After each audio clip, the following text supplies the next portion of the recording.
madagdagan na rin ang aking kilay. Yan, tiisin ang sakit para lang sa kilay. Mga reels. Mahirap eh. So yan, dahil nalalapit na ang Pasko, edi siyempre meron na tayong mga tinatanong ng ano ko, ano daw yung gusto kong gift. Sabi ko, yung ano na lang, yung kilay ko. Yung kilay ko na lang ang aking ano. Basta yung kilay ko lang yung maayos. Kaya ayan, dinala niya ako dito sa kakilala niya na nagma-microblading.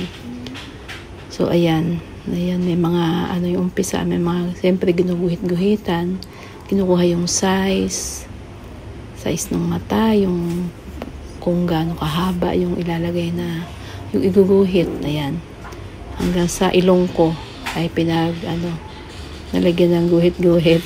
Ayan o, nilagyan ng guhit-guhit yung aking parang tatahiin.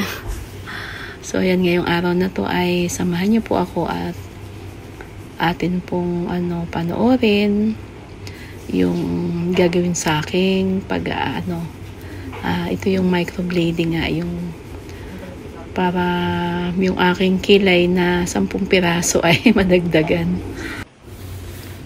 So itong microblading, ito nga yung para hindi ka na laging nagkikilay o gumagamit ng mga pang yung mga pencil eyebrows, yung mga liquid or yung mga pang eyebrows nga na ginagamit. Mas mabilis na kung halimbawa mayroon kang mabilisang lakad, di ba, nakakilay ka na kaagad. Kasi di ba matagal ding mag-shape ng kilay, lalo na kung yung kilay ay sabog-sabog yung pagkakaguhit.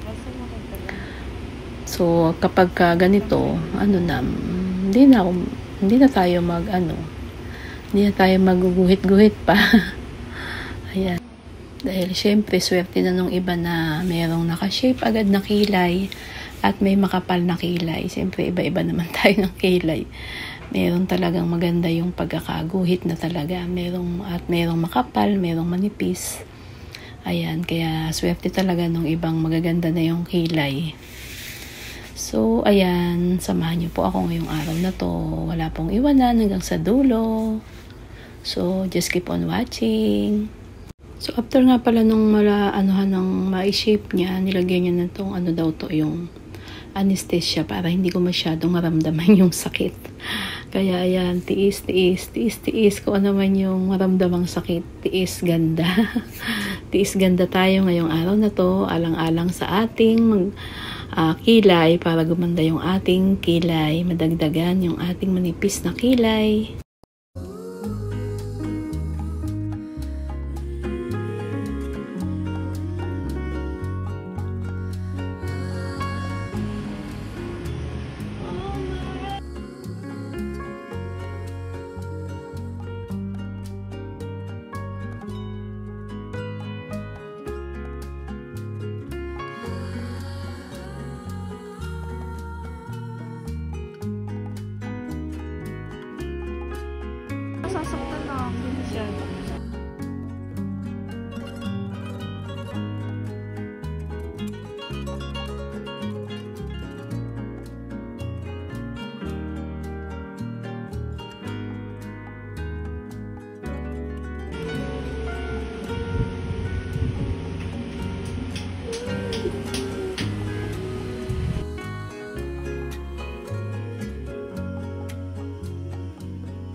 may dala-dalang bato.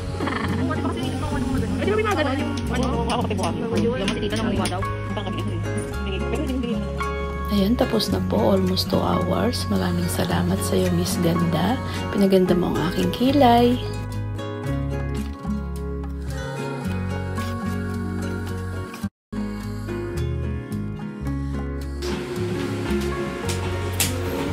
Ayan, tapos na po. Thank you so much sa inyong pagsama. Bye! Ingat po tayo lahat. God bless us all. Keep safe, everyone.